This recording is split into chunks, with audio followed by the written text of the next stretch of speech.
이 다윗이 그렇게 성경에서 중요한 구속사에서 중요한 역할을 하는 이 다윗은 오늘날로 치면 목사입니까? 평신도입니까?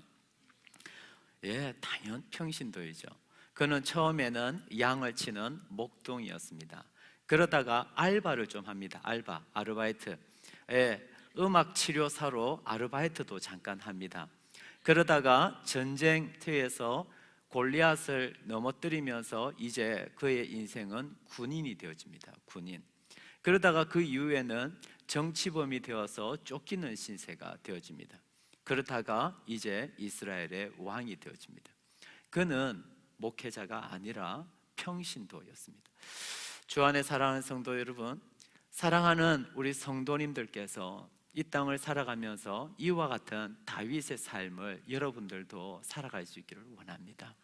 또한 우리 교회 모든 사역자들은 여러분들이 평신도의 그 자리에서 다윗과 같이 그렇게 하나님의 마음에 합한 자로서 살아갈 수 있도록 최선을 다해서 섬기고 도울 수 있기를 원합니다. 이에 여러분, 사무엘상에 나타나는 이 다윗은 모두 5가지로 우리 한번 단계별로 생각을 해볼 수 있습니다. 이에 제일 첫 번째는 이 다윗이 등장하는 사무엘상 16장인데 다윗의 출현입니다. 그때 이제 사무엘 선지자를 통해서 다윗은 왕으로 기름 부음을 받게 되어집니다.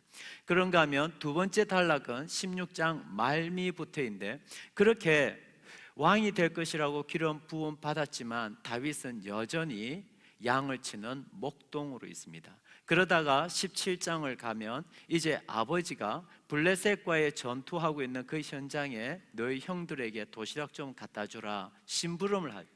그 심부름에 순종하러 갔다가 무슨 일을 경험합니까? 골리앗을 보고는 골리앗과 한판 싸워서 이기게 되어집니다.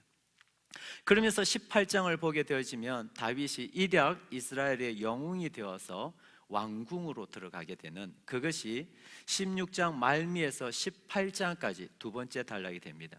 그런가 하면 세 번째 단락은 19장에서 21장인데, 이때 사울 왕은 다윗을 시기하고 질투합니다. 그리고 그를 죽이려고 합니다. 이에 다윗이 쫓겨다니는 초창기의 삶이 19장에서 21장에 나옵니다. 네 번째 단락은 이제 22장에서 26장인데 배경은 광야입니다. 약 10년의 세월 동안 본격적으로 사울 왕을 피해서 이제 다윗이 도망 다니는 그 신세가 22장에서 26장까지 네 번째 단락입니다. 그리고 마지막 다섯 번째가 27장에서 사무엘상 마지막 31장까지. 그때 광야에서 다윗은 어디로 들어갑니까? 블레셋으로 들어가게 됩니다. 그래서 거기서 어려움을 당하게 되죠. 그리고 31장에서 이제 사울 왕이 죽임을 당하는 것, 이렇게 5가지 단계로 구분이 가능합니다. 이에 제일 먼저 16장을 보게 되어지면, 그 16장을 보면 베들레헴에서 있던 이 이새의 집에 엄청난 잔치가 벌어집니다. 왜입니까? 당대 이스라엘의 선지자였던 사무엘이 베들레헴 이새의 집까지 찾아와서는 장차 이스라엘의 왕이 될 사람에게, 아들에게 기름 부음을 하겠다는 것입니다. 이에 이새에게 8아들이 있었는데 몇 명을 데리고 옵니까? 7명을 데리고 옵니다. 근데 그 모든 7명들 다 아웃되어지고 막내였던, 그때에 그저 양이나 치고 있던 목동 다윗, 그 다윗에게 사무엘은 장차 네가 이스라엘의 왕이 될 것이라고 기름을 붓습니다. 모든 사람들이 보기에 다윗은 아닐 거야 생각을 했는데, 하나님의 사람 선지자 이 사무엘은 이 다윗에게 기름을 붓게 되어집니다. 사람이 보는 관점과 하나님이 보는 관점이 확연히 다르다라는 것이죠. 그것을 16장 7절은 이렇게 소개합니다. 여호와께서 사무엘에게 이르시되 그의 용모와 키를 보지 마라. 그리고 하는 말이 내가 이미 그를 보렸노라. 내가 보는 것은 사람과 같지 아니하다. 이에 사람은 뭘 봅니까? 사람은 외모를 봅니다. 외모를. 예. 그래서 특별히 남자들 이게 심각하죠. 10대 이쁘냐, 20대 이쁘냐, 30대 이쁘냐, 이게 50대까지 간대요. 그러다가 이제 60대가 되면 좀 달라진대요. 60대가 되면 고우냐라고 달라진대요. 사람은 뭘 봅니까? 외모를 봅니다. 외모. 그런데 나 여호와는 뭘 봅니까? 중심을 봅니다. 중심. 자, 그러니까 다윗은 하나님이 보기에 그 중심이 온전한 자였다는 것입니다. 도대체 그러면 하나님은 어떤 자를 보고 그 중심이 기쁘고 좋고 온전하다라고 그렇게 평가해 주십니까? 첫 번째는 그 마음에 하나님을 뜨겁게 사랑하는 자이겠죠.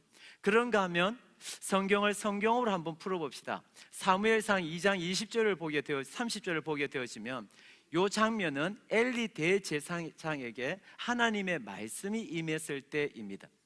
보시면 그러므로 이스라엘의 하나님 나 여호와가 말하노라 내가 전에 너의 집과 내 조상의 집이 내 앞에 영원히 행하리라 그렇게 하였으나 이제 나 여호와가 말하노니 결단코 그렇게 하지 아니하리라. 그래서 엘리 대제사장의 집안이 이제 망하게 되어지죠. 왜 그렇게 되어집니까? 하나님께서 이렇게 말씀합니다. 같이 읽죠. 시작. 나를 존중히 여기는 자를 내가 존중히 여기고 나를 멸시하는 자를 내가 경멸하리라. 하나님께서 마음의 중심을 딱 보시는데 하나님께서 기쁘게 여기시는 그 마음을 가진 그 중심에 가진 사람은 어떤 자입니까? 이 사무엘상 2장 20절을 가지고 근거를 딱 보면 하나님을 존중히 여기는 자. 나를 존중히 여기지 않습니다. 하나님을 존중히 여깁니다. 내가 가지고 있는 그 무엇을 존귀히 여기기보다 하나님을 더 존귀히 여깁니다. 세상이 말하는 그 어떤 말에 귀를 많이 기울이기보다는 하나님께서 내게 하시는 그 말씀에 귀를 많이 기울입니다. 이렇게 하나님을 존중히 여기는 자, 그런 마음의 중심을 딱 가지고 있는 자 하나님께서 선택하시고 원하신다고요. 주 안에 사랑하는 성도 여러분, 외모를 열심히 가꾸는 것 중요합니다. 또한 스펙을 우리 청년들 열심히 쌓는 것 너무너무 중요합니다. 그런데 그 모든 것보다 더 중요한 것은 우리 마음의 중심이 하나님 보시기에 합당한 자로 그렇게 하나님을 뜨겁게 사랑하고 하나님을 존중히 여기는 그런 마음 우리에게 중요합니다. 아멘. 이게 첫 번째 단락입니다. 이제 두 번째 단락은 이제 16장 말미로 들어가게 되는데 다윗이 사무엘 선지자를 통해서 너는 장차 이스라엘의 왕이 될 것이다 기름 부음을 받습니다. 그런데도 여전히 다윗은 어디에서 뭘 하고 있습니까? 예, 목동으로서 양을 치고 있습니다. 여러분 그 당시에 목동으로 양을 친다라는 것은 세상이 주목할 만한 일이 아닙니다. 아무도 주목하지 않는 정말 하찮고 사소한 일입니다. 그런데 놀라운 사실은 하나님을 그렇게 뜨겁게 사랑하고 하나님을 존중히 여기는 그 다윗의 믿음이 1차적으로 발현되어지는 곳이 예배당이 아니라 어디입니까? 그의 일터였다고. 그래서 그는 기름 부음을 받았음에도 불구하고 여전히 그가 해야 하는 남들이 보기에는 무척이나 사소해 보이지만은 그 작은 일, 양을 치는 일에 여전히 최선을 다합니다. 그런데 놀라운 사실은 그 남들이 보기에 작고 사소하게 보이는 그 일에 최선을 다하는 다윗을 하나님은 주목하십니다. 그리고 그 작은 일에 진실을 다하고 마음을 다하고 최선을 다하는 그 다윗을 들어서 하나님은 큰 사람 골리앗을 치게 합니다. 이게 참 중요하다고요. 작은 일에 그가 성실하지 않았다면 결코 다윗은 큰 사람 골리앗을 치는데 하나님 사용하지 않았을 것입니다. 이에 그가 골리앗 앞에 서게 되는 그 직전에 무슨 일이 있게 되어집니까? 17장 31절을 보게 되어지면 어떤 사람이 다윗이 한 말을 듣고 다윗이 무슨 말을 했습니까? 그때 골리앗이 나와서 이렇게 이야기하죠. 우리가 다 싸울 게 뭐가 있냐? 우리 한 명씩 나와서 1대1로 싸우자. 그래서 1대1로 싸워서 내가 이기면 이스라엘이 우리의 종이 될 것이고 그 이스라엘 대표 한 사람이 나를 이기면 우리 블레셋이 너희의 종이 될 것이다. 라고 이야기하면서 만군의 하나님 여호와의 이름을 모욕하죠. 이때 모든 사람들이 다 두려워할 때에 다윗이 거룩한 분노를 발합니다. 이때 어떤 사람이 다윗이 한 이 말을 듣고 그것을 사울에게 전합니다. 이에 사울이 모두가 두려워하고 있는데 누가 이런 말을 하나? 라고 해서 다윗을 부르죠. 그때 다윗이, 그 어린 다윗이 이스라엘의 왕인 사울에게 말합니다. 사람이 그로 말미암아 낙담하지 말 것이라. 주의 종이 가서 저 블레셋 사람과 싸우리다. 그렇게 이야기를 합니다. 그런데 사울이 이렇게 이야기하는 다윗을 보니까 애예요, 애. 얘가 골리앗과 1대1로 싸우면 됩니까? 안 됩니까? 안 될 것 같아요. 그런데 안 되면 어떻게 됩니까? 우리가 저 블레셋의 종이 되어야 된다고요. 이스라엘의 이 모든 민족의 운명을 이 어린 다윗에게 맡길 수 없죠. 그래서 33절에 사울이 다윗에게 이르되 네가 가서 저 블레셋 사람과 싸울 수 없다. 왜? 너는 소년이고 그는 어려서부터, 워드플레이죠, 그는 소년 때부터 용사였다는 것입니다. 그래서 너는 안 된다는 것입니다.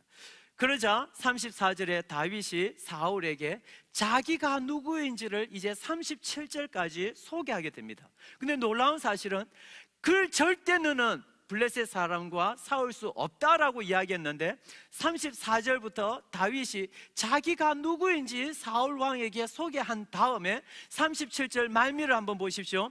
사울이 다윗에게 이르되 뭐라고 이야기합니까? 가라, 여호와께서 너와 함께 계시기를 원하노라. 이렇게 이야기합니다. 절대 안 된다라고 이야기했습니다. 왜요? 자칫 잘못했다가는 이스라엘 모든 민족이 블레셋을 섬겨야 돼요.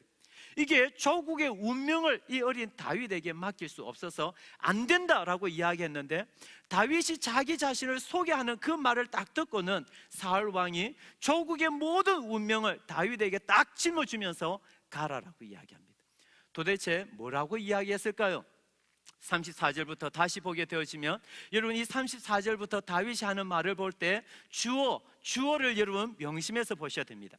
다윗이 사울에게 말하되 주의 종이 누굽니까? 다윗 자신이죠. 내가 아버지의 양을 지킬 때 지금 뭘 지금 이야기하고 있습니까?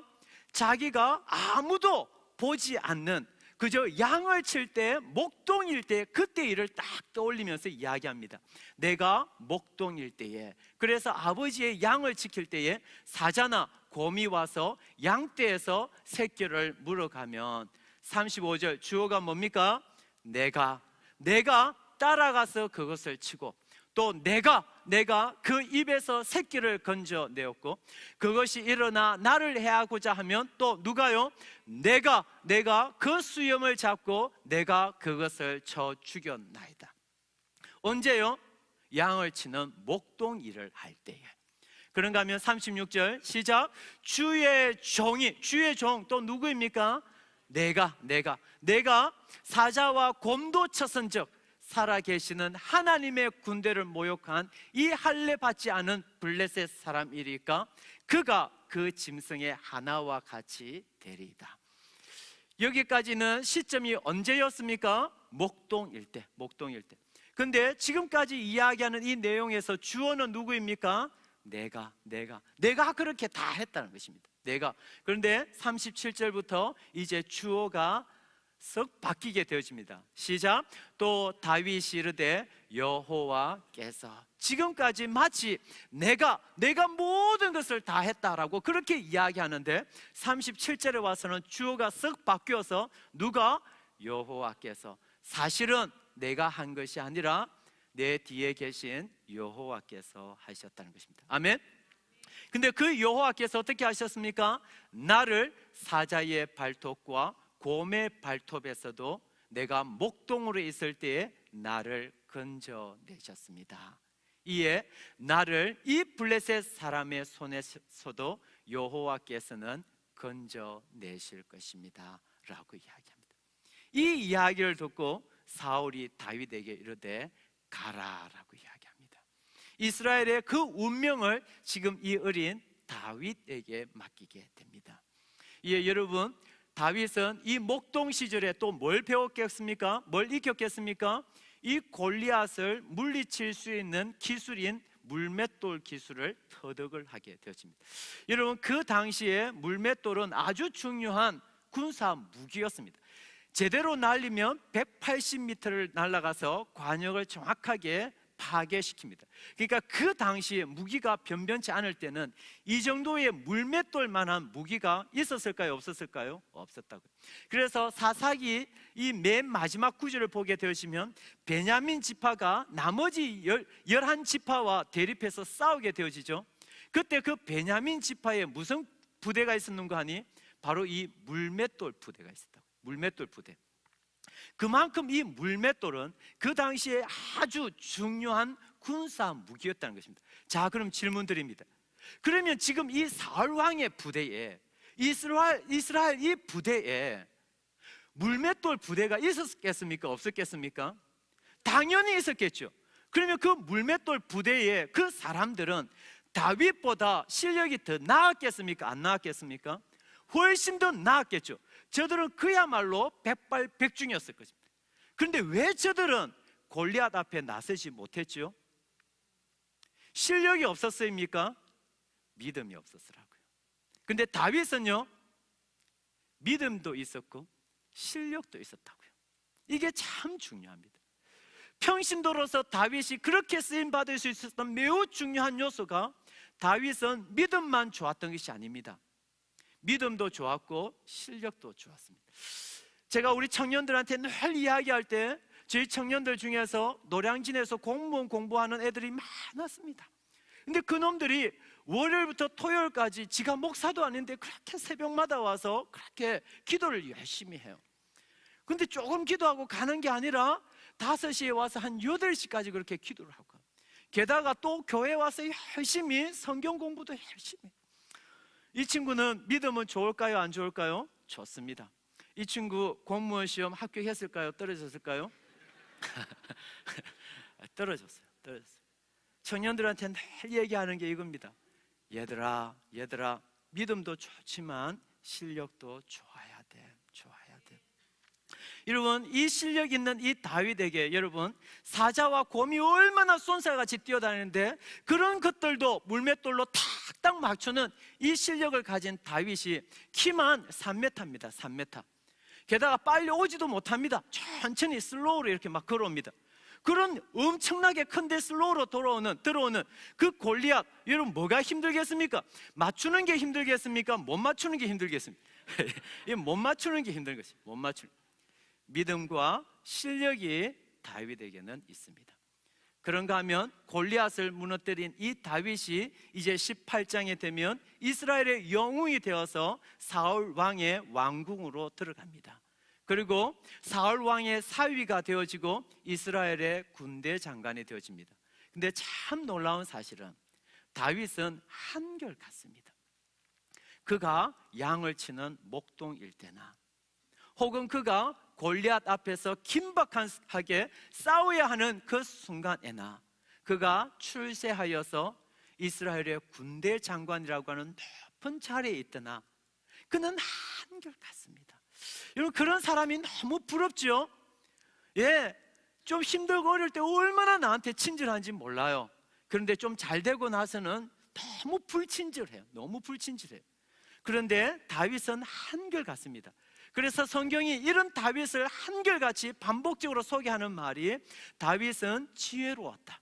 그리고 다윗은 여호와 하나님과 함께했다는 것입니다. 그것이 18장 14절부터 나옵니다. 시작. 다윗이 그의 모든 일을 지혜롭게 행하니라. 왜 그렇게 지혜롭게 행하였습니까? 여호와께서 그와 함께 계셨기 때문에. 이 말을 바꾸면은요, 여러분, 여호와께서 함께 하는 자들이 이 땅을 지혜롭게 살아갑니다. 아멘. 그 결과는 무엇입니까? 15절을 보게 되시면 사울은 다윗을 두려워합니다. 그런가 하면 사람들은요, 온 이스라엘과 유다는 다윗을 사랑하게 되어집니다. 이것은 28절에서도 그대로 나옵니다.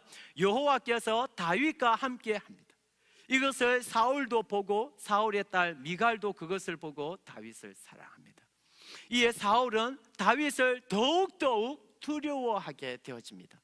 그런가 하면 30절에 이런 블레셋 사람들의 방백이 싸우러 나오면 그들이 나올 때마다 다윗이 사울의 모든 신하보다 어떻게 해요? 더 지혜롭게 행하며, 더 지혜롭게 행할 수 있었던 이유는 뭡니까?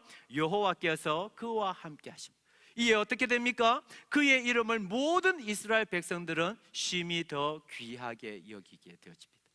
여러분, 다윗은 그가 저 낮은 자리에 있거나, 그가 급한 자리에 있거나, 그가 높은 자리에 있거나 한결같습니다. 저도 그래야 될 것이고 여러분들도 그래야 됩니다. 옆에 있는 분한테 이렇게 얘기합시다. 한결같은 사람 됩시다. 신혼 초에는 그렇게 따뜻했는데 지금은 좀 차갑죠, 그죠? 한결 같아야 됩니다. 자, 그런가 하면 이제 19장으로 넘어가게 되어지는데, 여러분 19장부터는 이제 다윗이 본격적으로 이제 고난을 당하게 되어집니다. 사울 왕이 그렇게 다윗을 두려워하고 시기하면서 19장을 보면 두 번씩이나 사울을 향해서 다윗을 향해서 사울이 창을 날리게 되어집니다. 여러분, 이런 일들이 이 땅을 살아가면서 우리에게도 얼마든지 있을 수 있습니다. 정말 억울하게 누군가가 나에 대해서 안 좋은 얘기를 그렇게 하고, 나를 너무너무 힘들게 하고, 그래서 내가 너무너무 힘든 일이 여러분 이 땅 살아가면서 있습니까? 없습니까? 예, 있습니다. 다 있습니다. 누가 그렇게 하죠? 그렇게 하는 사람은 또 아무도 없죠. 근데 막 그런 일은 또 많이 당하고 희한하죠, 그죠? 예, 그런 일 당합니다. 근데 여러분, 다윗을 보면은 그런 상황 가운데서도 무너지지 않습니다. 왜 그런 상황에서도 다윗은 무너지지 않죠? 그 중요한 이유는 다윗은 자기를 힘들게 하는 그 현실 너머에 계신 여호와를 보았기 때문입니다. 즉, 그가 현실만 보지 않습니다. 예, 여러분, 우리가 신자다운 삶을 살기 위해서는 신자의 삶을 살아도 인생의 광풍은 얼마든지 있습니다. 그런데 신자가 그 광풍 앞에 딱 서 있으면 안 됩니다. 그래서 그 광풍만 쥐어로 묵상하면 안 됩니다. 반드시 무너집니다. 아무리 광풍이 몰아쳐도 나는 광풍 앞에 서 있지 않고 하나님 앞에 딱 서 있습니다. 그러면 그 광풍은 아무것도 되지 않아요. 아무것도 아닙니다. 다윗은 무너지지 않습니다. 그런가 하면 다윗이 그런 상황 가운데서도 무너지지 않았던 중요한 까닭은 그와 함께하는 복된 인생들이 있었기 때문입니다. 이에 그가 많이 힘들 때 다윗이 어딜 찾아갑니까? 19장 18절 시작. 다윗이 도피하여 라마로 가서 누구에게로 갑니까? 사무엘에게로 나아갑니다. 그리고 사울이 자기에게 행한 모든 일을 누구에게요? 사무엘에게 다 전합니다. 첫 번째, 다윗이 그와 같이 힘든 상황 가운데서도 무너지지 않도록 그를 딱 지지해준 한 사람이 있습니다. 누구입니까? 그의 영적인 지도자인 사무엘이 있습니다. 여러분, 여러분에게 영적인 지도자가 있습니까? 여러분, 멘토가 있습니까? 제가 이렇게 물어보는데 막 입 딱 다물고 있으면 이건 좀 이상하죠? 외부 강사가 막 이렇게 물어볼 때 가만히 있는 거는 좀 이해가 되는데 제가 더 열심히 노력하겠습니다. 다윗에게는 영적인 지도자가 있었습니다. 여러분들 혼자 서 있기 어렵습니다. 영적인 지도자가 여러분과 함께 반드시 서 있어야 됩니다. 아멘. 그런가 하면 또 다윗에게는 누가 있습니까? 20장 1절 시작. 다윗이 라마나요스에서 도망하여 요나단에게 이르되, 또 누가 있습니까? 친구 요나단이 있습니다. 주 안에 사랑하는 성도 여러분, 결코 주님은 우리로 하여금 홀로 신앙생활 하도록 하지 않습니다. 더러 이런 이야기 많이 합니다. 나 이제 교회 안 간다 라고 이야기하면, 야, 교회 사람 보러 가냐? 하나님 보러 가지. 그 말 맞습니까? 틀렸습니까? 맞습니까? 틀렸습니까? 맞기도 하지만 틀리기도 합니다. 예, 우리는 하나님 보고 옵니다. 그런데 교회는요, 사람 보고 오는 경우가 많습니다. 실제로 여러분, 사람을 통해서 은혜를 받기도 하고 사람 때문에 상처도 받습니다. 이에 우리가 부인할 수 없는 현실 중에 하나는 교회 하나님 보러 오지만 사람도 눈에 보입니까? 안 보입니까? 보인다고요. 이에 혼자 신앙생활을 할 것 같으면 하나님은 교회 공동체를 세울 필요가 없었죠. 이게 왜 교회 공동체를 세웁니까? 함께, 혼자서는 안 됩니다. 함께 모여서 함께 주께 나아가라는 것입니다. 예, 여러분, 다윗이 어떻게 이렇게 쓸 수 있습니까? 그에게는 영적인 지도자 사무엘이 있었고, 또한 그에게는 친구 요나단이 있었는데, 여러분 주변에 요나단 있습니까? 그런데 왜 내 주변에 요나단이 왜 없을까? 이 생각만 하지 말고 이 생각도 해야 됩니다. 지금 나는 누군가의 요나단이 되어주고 있나? 예? 서로 요나단이 되어주는 것입니다. 서로 요나단이 되어줄 수만 있다면 우리는 모두가 다윗처럼 어떤 힘든 일이 있어도 넘어지지 않습니다. 아멘. 이에 21장을 보게 되어지면 그럼에도 불구하고 다윗이 실수하게 되어지죠.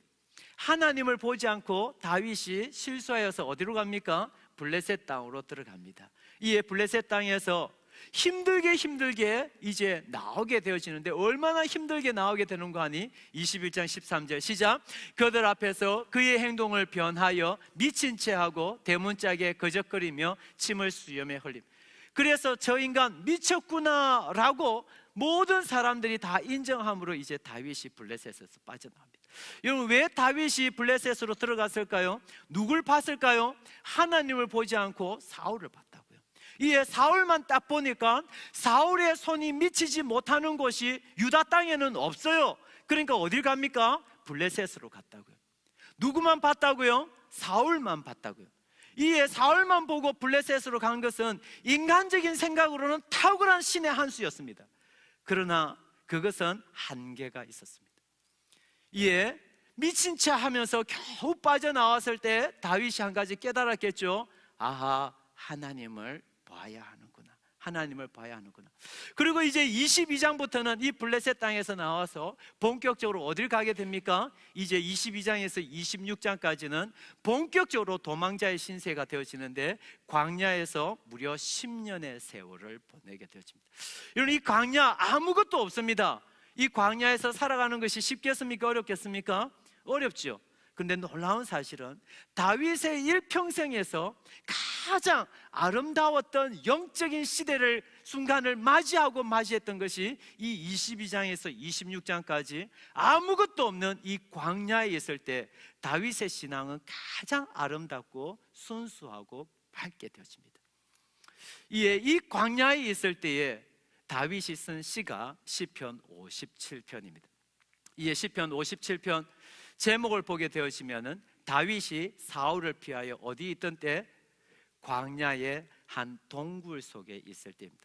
이것이 어떤 이는 아굴람 동굴이 아닐까라고 이야기는 하지만 추측일 뿐이고, 여하튼 광야에 있을 때입니다.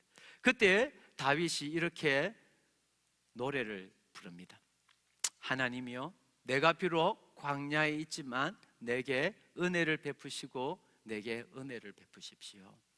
이곳 광야는 아무것도 나를 풍성하게 해줄 것이 없습니다 하여 내 영혼이 어디께로 갑니까? 주께로 피하되 주의 날개 그늘 아래로 내가 나아갑니다.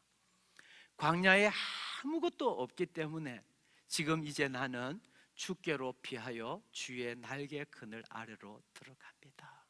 그런데 주의 날개 그늘 아래에 들어가서 그가 부르짖습니다. 내가 지존하신 하나님께 부르짖습니다. 그리고 이야기하길, 나를 위하여 모든 것을 이루시는, 광야는 아무것도 없는 것인데 나를 위하여 모든 것을 언젠가 하나님은 이루어 주실 것을 믿습니다.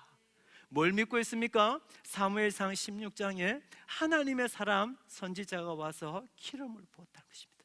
근데 그 하나님의 약속을 기억하는데 지금 자기는 어디 있습니까? 광야에 외롭게 있습니다.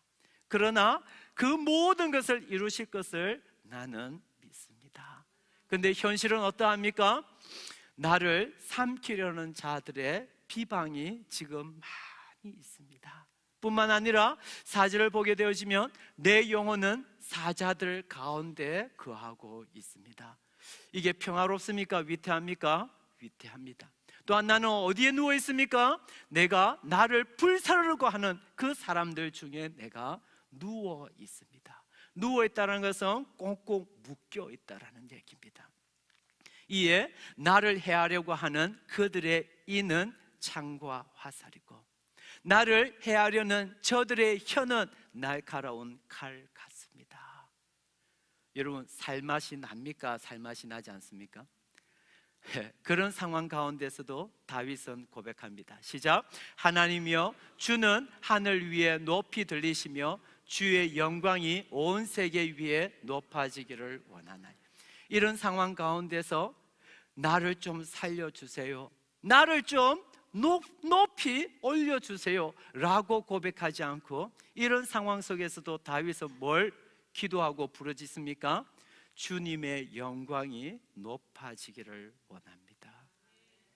그런가 하면 6절, 그럼에도 불구하고 그들은 여전히 내 걸음을 막으려고 그물을 준비하고 있고 그들은 내 앞에 웅덩이를 지금 파고 있습니다. 그러나 이런 상황 가운데서도 하나님, 내 마음은 하나님께 확정되고 내 마음은 하나님께 확정되어 있습니다. 뭡니까? 나를 움켜쥐려고 하는 그 저들이 쳐놓은 그물, 저들이 나를 삼키려고 하는 웅덩이가 있는데 저들의 그 그물이나 그 웅덩이에 나는 사로잡히지 않습니다. 그걸 보지 않고 나는 하나님만 바라보기로 내 마음에 확정되었고 확정되었다. 그래서 나는 노래하고 여호와를 찬송합니다. 어떻게 찬송합니까? 8절을 보면 내 영광아 깰지어다. 도무지 이런 상황을 보면 나는 찬양을 올려드릴 마음이 하나도 없습니다. 그런데 나는 어떠한 존재여야 합니까? 하나님께 영광을 올려드려야 할 존재입니다. 이에 나는 좀처럼 하나님께 영광을 올려드릴 그런 마음이 없기에 내 영혼을 지금 깨부수는 것입니다. 그래서 내 영혼 저 깊은 곳에 있는 하나님께 영광을 올려드려야 할 내 존재를 지금 깨우는 것입니다. 그래서 내 영광아 깰지어다, 비파야 수금아 깰지어다. 내가 언제까지요? 이 깊은 어두움이 터널이 지나고 언젠가는 새벽이 밝히 오고야 말 텐데 그 새벽이 올 때까지 나는 낙심하지 아니하고 내 영혼은 깨어서 여호와께 영광의 찬송을 바라리라. 이에 9절을 보게 되시면 주여, 내가 만민 중에 주께 감사하며 문나라 중에서 주를 찬송하리로다.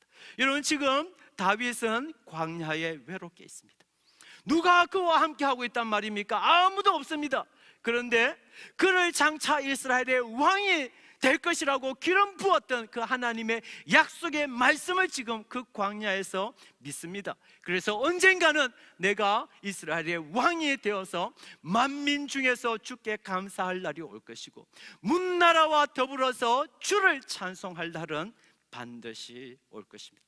그것을 믿는다라는 것입니다.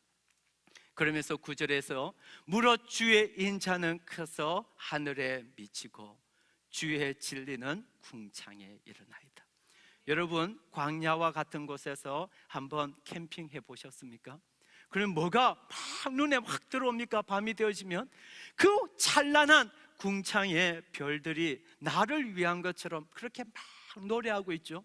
그것을 힘들고 어려운 상황 가운데서 다윗이 그 깊은 밤에 그 궁창을 보면서 주의 인자는 커서 저 하늘에 미치고 주의 진리는, 주의 말씀은 나를 장차 이스라엘의 왕으로 세울 것이라고 말씀하신 주님의 그 진리의 말씀은 반드시 궁창에 퍼져 나갈 것이라는 것입니다.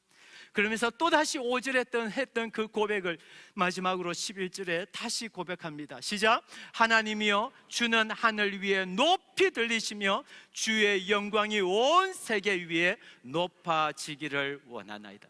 그런 상황 가운데서도 나를 위하여서 부러지지 않고 하나님, 하나님의 영광이 높아지기를 원합니다. 이 기도를 또다시 신약에 누가 합니까? 다윗의 후손으로 오신 주 예수 그리스도께서 너희는 이렇게 기도해라 라고 이야기하면서 하늘에 계신 우리 아버지요, 아버지의 이름이 높아지기를 원합니다. 똑같은 것이죠. 똑같은 것이죠. 예, 여러분, 너무나도 힘든 이 광야의 삶이지만 이와 같은 고백으로 광야의 삶을 살았던 이 다윗은 23장을 보면, 다윗을 보면 계속해서 다윗이 어떤 두드러진 반복된 행동을 우리에게 보여줍니까? 여호와께 여짜와 이르되, 여호와께 여짜와 이르되. 내가 가야 됩니까? 또다시 도망가야 됩니까? 머물러야 됩니까? 여호와께 여짜와 이르되. 이게 다윗의 삶에 반복적으로 나오는, 고생스럽고 힘든 그 여정 가운데서 나는 왜 이렇게 살아야 하나? 포기해버려야지. 그것이 아니라 여호와께 여짜와 이르되. 이에 여호와께 여짜와 이르되, 다윗의 삶의 이 22장에서 26장의 놀라운 한 장면이 24장과 26장에 각각 나오는데, 자기를 죽이기 위해서 쫓아오는 이 철천지 원수 사울을 죽일 수 있는 절호의 기회가 24장에도 나오고 26장에도 나옵니다. 그때 모든 사람들은 저 사울 한 방에 죽입시다, 두 번 찌를 것도 없습니다 라고 이야기를 합니다. 그러나 다윗은 여호와께 여짜와 이르되, 이와 같은 삶을 살았던 다윗은 그럼에도 불구하고 사울을 어떻게 봅니까? 모든 사람이 사울을 원수라고 그렇게 볼 때에 다윗은 여호와의 시선으로 사울을 봅니다. 그래서 뭐라고 이야기합니까? 저도 여호와께 기름 부음 받은 자라는 것입니다. 여호와께 기름 부음 받은 자라는 것입니다. 이에 내가 저를 칠 수 없다라고 이야기합니다. 원수를 누구에게 돌립니까? 여호와께 돌립니다.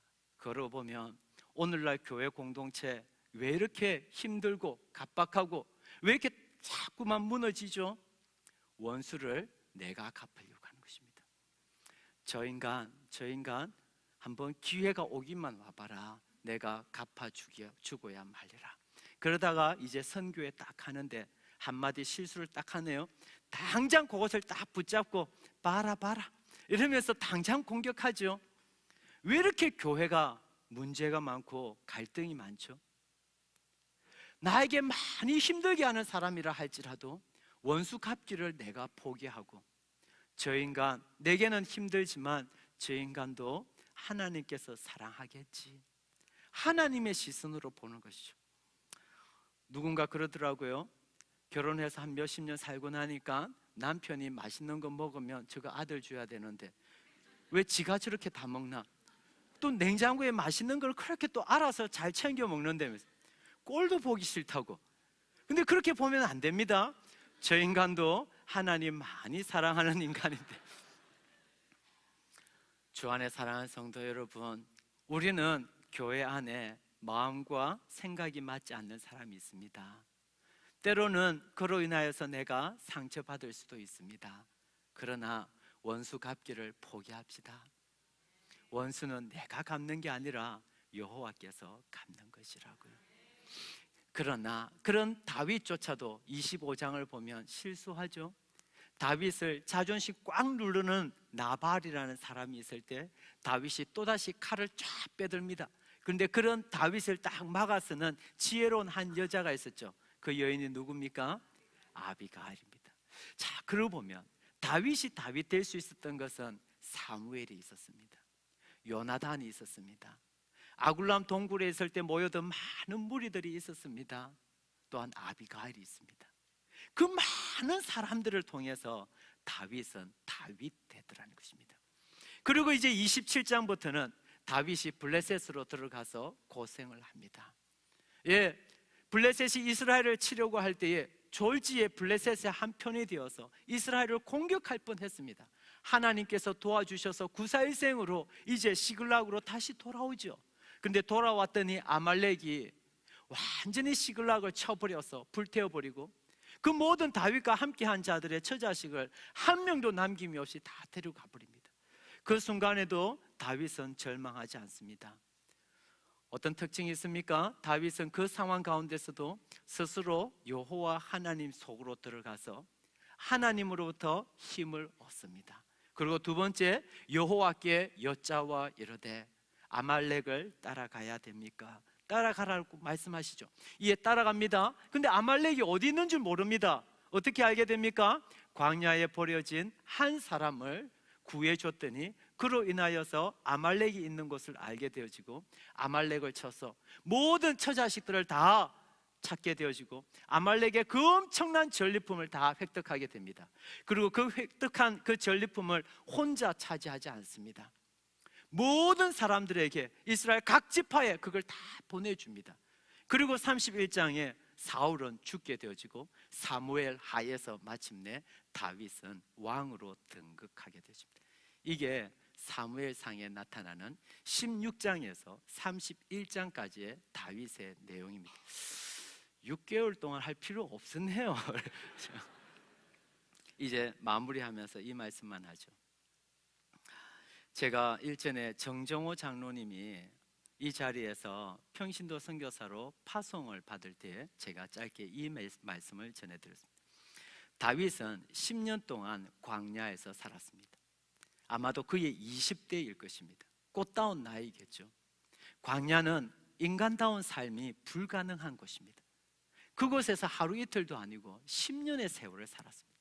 근데 놀라운 사실은 그 인간 같지도 않는 10년의 광야에서의 삶을 살았는데도 그 삶을 마치고 나서 다윗은 그 인생이 망가지지 않았습니다.